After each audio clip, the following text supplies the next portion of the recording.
నాగ్నద్ గారు. యాహ్! మరి ఇప్పుడు రాహుకేతుల ప్రభావం వృషభ రాశి వారిపై ఎలా ఉంటుందంటారు? అంటే వారికి అనుకూలంగా ఉంటుందా? లేకపోతే ప్రతికూలంగా ఉంటుందా? అంటే ఏం చెప్తారు? రాహువు వృషభ రాశి వాళ్ళకి దశమ భావంలో ఉంటాడు. హ్మ్. ఎప్పుడు మొన్న 21 తారీఖు మే మాసం 2025 నుంచి సుమారు 18 నెలలు. కేతువు సింహరాశిలో ఉంటాడు. హ్మ్. వీళ్ళిద్దరు ఒకటేసారి మూవ్ అవుతారు. సమసప్తమంలో 180 డిగ్రీస్ ఉంటారు వీళ్ళు. ఓకే. ఒకసారి ఒకళ్ళు మూవ్ అయ్యి ఒకళ్ళు ఇంకొకళ్ళు వెయిట్ చేసేది ఉండదు. హ్మ్. ఒకటేసారి సైమల్టేనియస్‌లీ వాళ్ళు నార్త్ అండ్ సౌత్ నోడ్స్ అంటారు వీటిని. సో, ఇక్కడ ఇంపార్టెంట్ ఆస్పెక్ట్ ఏంటంటే రాహువు మీరు మీ వ్యక్తిగత జాతకంలో ఒకవేళ చూసుకుంటే రాహువు యొక్క స్థానం మీకు వృషభ రాశి వాళ్ళకి నిజంగానే వాళ్ళ జన్మ లగ్నాన్ని బట్టి వాళ్ళకి దశమ భావంలో రాహువు ఉన్నాడు అనుకోండి. హ్మ్. దశమ భావం అంటే వీళ్ళు ఉద్యోగం కోసం విపరీతంగా ప్రయత్నం చేస్తారు కదా! అవును. ఉద్యోగం చేస్తారు, ప్రయత్నం చేస్తారు. కానీ ఉద్యోగంలో సాటిస్ఫాక్షన్ ఉండదు. రాహువు ఎప్పుడు లేని దాని గురించి ఆలోచిస్తాడు. గుర్తుపెట్టుకోండి. లేని దానిది లేదా పక్కన ఉన్నోళ్ళ దానిది ఆలోచిస్తాడు. ఎప్పుడు కూడా ప్రభావితం చేయడానికి ఇష్టపడతాడు.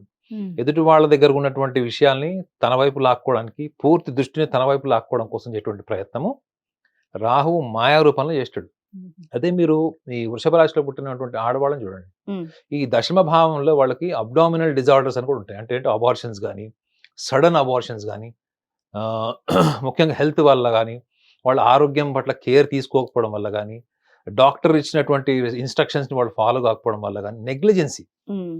గుర్తుపెట్టండి. Rahu is also influences for the carelessness. మరి వృషభ రాశి వాళ్ళకి ఏమైనా పరిహారం చెప్తారా? రాహుకేతుల ప్రభావం వాళ్ళ మీద ఉండకుండా. నేనైతే రాహుకేతు ప్రభావం అన్నప్పుడు అది ఎక్స్‌టర్నల్ ఫ్యాక్టర్ కింద తీసుకోను మేడం. హ్మ్. అంటే బయట నుంచి ఏదో శాసించేసింది అని ఇప్పుడు మీరు చూడండి. ఇప్పుడు మీ రాశి ఏంటి అంటే మనం ఏం చెప్తాం? హ్మ్. పలానా రాశి అని చెప్తాం.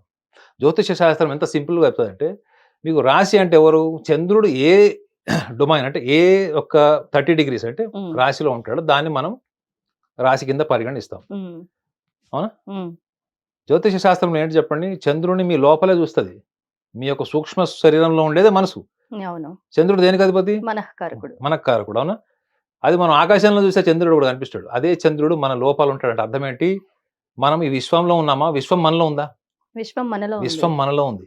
మనం అర్థం చేసుకోవాల్సింది ఏంటంటే రాహుకేతువులు కూడా అనేవాడు కూడా మన స్వభావ రూపంలో మనం ఉంటారు. ఈ హ్మ్. భౌతిక ప్రపంచాన్ని మనం శాసిస్తున్నప్పుడు మనం మర్చిపోయేది ఏంటంటే మనలో ఉన్న శక్తిని మనం మర్చిపోతాం. ప్రభావితం చేసేటువంటి పరిహారం చెప్పమన్నారు. రాహు ప్రభావితమైనటువంటి వాళ్ళందరూ కూడా అమ్మవారు అంటే ఎవరు? కాళీమాత ఉపాసన చేస్తారు.